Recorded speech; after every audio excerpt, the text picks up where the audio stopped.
Hello everyone. तो आज मैं आपको अपना मिलवाने वाली हूँ अपने नीट 2019 के पेपर से, और साथ में मैं आपको बताऊंगी कि कैसे आपको पेपर के टाइम पे अपना टाइम मैनेज करना चाहिए, कैसे मैंने टाइम मैनेज किया था और साथ में मेरी क्या स्ट्रैटेजी थी, मैंने कैसे OMR फिलिंग की थी।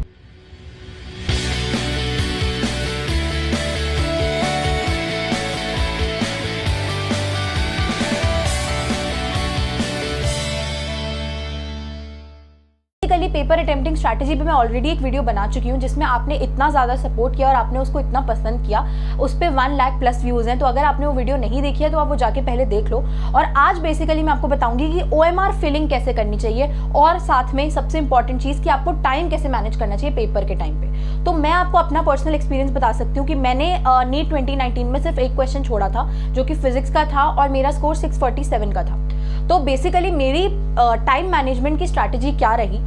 मेरा जो स्ट्रैटेजी थी वो ये थी कि मैं बायो को और केमिस्ट्री को ट्राई करती थी दोनों मिला के 1.5 आवर या 1 आवर 45 मिनट्स में कंप्लीट कर लूँ। तो बेसिकली वो मैं कैसे करती थी कि मैं 60 मिनट्स में पहले घंटे में सबसे पहले बायो अटेम्प्ट करती थी, और ऐसा क्यों है वो भी मैंने वो पेपर अटेम्प्टिंग स्ट्रैटेजी में बताया। तो आज मैं उसके डिटेल में नहीं जाऊँगी, बल्कि आपको ये बताऊँगी कि OMR फिलिंग और साथ में टाइम मैनेज कैसे करना है। तो बेसिकली मैं फर्स्ट 60 मिनट्स में बायो करती थी, और वो 60 मिनट्स में मैं ट्राई करती थी कि मैं पूरा बायो का पेपर सॉल्व करके विद OMR कंप्लीट कर लूँ। उसके बाद नेक्स्ट 45 मिनट्स में ट्राई करती थी कि केमिस्ट्री में 45 मिनट्स में ही करूँ विद OMR। तो अब बात ये होती है कि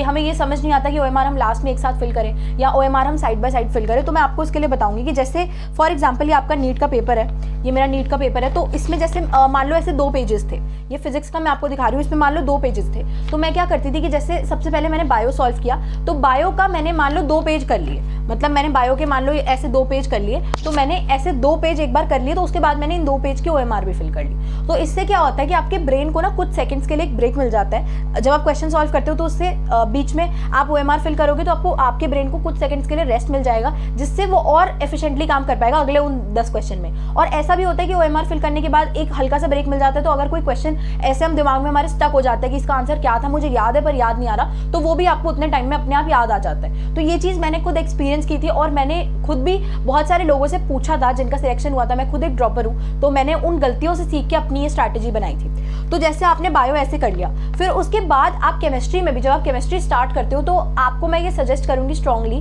कि जैसे आपने बायो कर लिया, तो बायो तो एटलीस्ट आप ऐसे भी कर सकते हो कि आप सीरियल वाइज चल रहे हो और आपने सारे क्वेश्चंस लाइन वाइज सॉल्व किए। बट ऐसा जरूरी नहीं है। जब आप पेपर सॉल्व करते हो तो ऐसा कोई जरूरी नहीं होता कि फॉर एग्जाम्पल 46 क्वेश्चन पहला है केमिस्ट्री का, तो आपको पहले 46 ही करना पड़ेगा। तो मेरी क्या स्ट्रैटेजी थी कि मैं बायो पहले कंप्लीट कर लेती थी, और उसके बाद जब केमिस्ट्री पर जाती थी, केमिस्ट्री में बेसिकली मैं लाइन वाइज नहीं करती थी क्वेश्चंस। मैं क्या करती थी, सबसे पहले ऑर्गेनिक, इनऑर्गेनिक और थ्योरेटिकल क्वेश्चंस कर लेती थी। तो उससे क्या होता है कि आप पहले जो मार्क्स आप सिक्योर कर सकते हो, जो आप इजीली जिन मार्क्स में आप नंबर ला सकते हो, जैसे इनऑर्गेनिक में अगर आपको पता है बायो जैसा है तो आप फटाफट सही कर दोगे, तो उतना पार्ट ना आप अपना पक्का कर लोगे कि इतने नंबर का मैंने कर लिया। क्योंकि जब मैंने नीट 2018 का पेपर दिया था तो मेरे से बहुत सारी गलतियां हुई थी, जिसमें ये हुआ था कि बहुत सारे क्वेश्चन ना मेरे बीच में छूट गए थे, जो मुझे पता भी नहीं चला था कि मेरे छूट गए हैं। तो इसलिए मैंने ये समझा था कि जब आप पेपर अटेम्प्ट करो तो बहुत क्लियरली आपको पेपर अटेम्प्ट करना चाहिए, नहीं तो आपके कुछ क्वेश्चन ऐसे छूट जाएंगे जो आपको घर आके पता चलेगा कि हाँ ये मेरे क्वेश्चन छूट गए, मेरे को पेपर में ही नहीं समझ आया। तो केमिस्ट्री में आपने क्या किया, इनऑर्गेनिक, ऑर्गेनिक कर लिया, थ्योरेटिकल क्वेश्चंस कर लिए।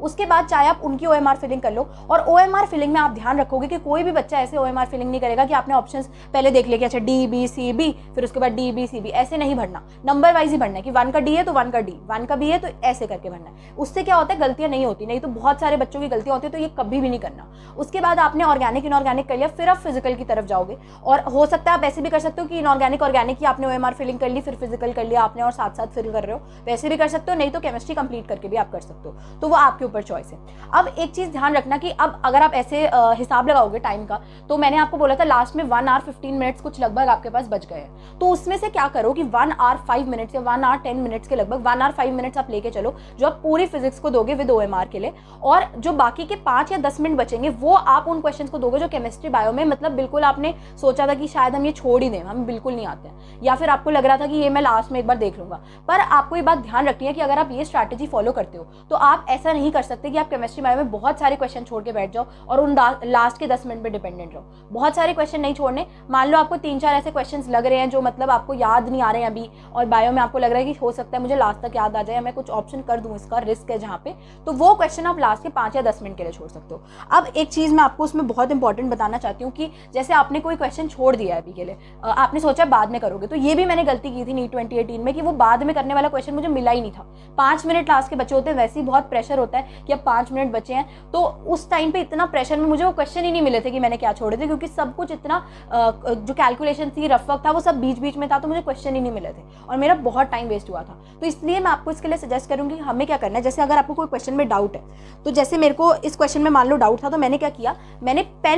वही पेन से एक पूरा उसके क्वेश्चन के चारों तरफ एक बॉक्स बना लिया। अब बहुत सारे बच्चे लास्ट टाइम बोल रहे थे कि आपने रेड कलर का रेड पेन से बॉक्स कैसे बनाया, तो मैं वो बॉक्स की बात नहीं कर रही थी, मैं इस बॉक्स की बात कर रही थी जो मैंने क्वेश्चन के चारों तरफ बनाया, जिससे कि मुझे ये क्वेश्चन दिख जाए, जब मैं लास्ट में करूँ तो मुझे एक बॉक्स दिख जाए। उसके साथ साथ मैं क्या करती थी, मान लो मैंने बायो में 3 क्वेश्चन छोड़े हैं, तो मैं क्या करती थी, बॉक्स बना लेती थी और नंबर डाल देती थी कि नंबर 1 एक ये क्वेश्चन छोड़ा है, लास्ट में नंबर 2 ये क्वेश्चन छोड़ा और नंबर 3 ये क्वेश्चन छोड़ा है, ताकि जब मैं फिजिक्स भी कर लूँ तो जब मेरे लास्ट के 5 मिनट बचे तो मुझे पता हो कि 3 क्वेश्चन छोड़े हुए और पहला क्वेश्चन ये छोड़ा था, दूसरा है, तीसरा है, ताकि मेरा ढूंढने में टाइम वेस्ट ना हो। तो ये बात आप बिल्कुल ध्यान रखना। और मुझे लिटरली लगता है कि ये छोटी छोटी चीज़ें जो आपका पेपर में बहुत ज़्यादा टाइम बचाती हैं, लिटरली बहुत ज़्यादा टाइम बचाएंगे, क्योंकि मैंने खुद ये देखा है। जैसे केमिस्ट्री में 2018 में मेरे को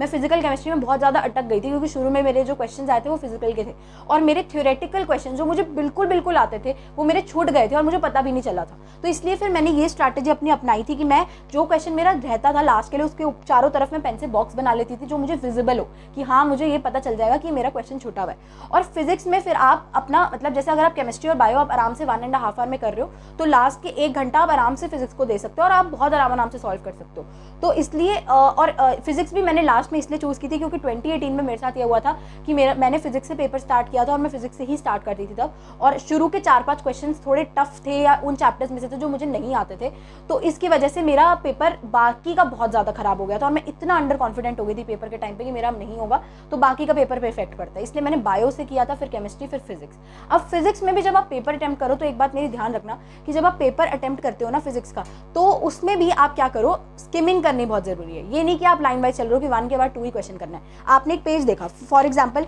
फिजिक्स में आपने एक पेज उठा लिया कोई भी, ठीक है, जैसे अगर आपने ये पेज उठा लिया, ये पेज आपने उठा लिया फिजिक्स का,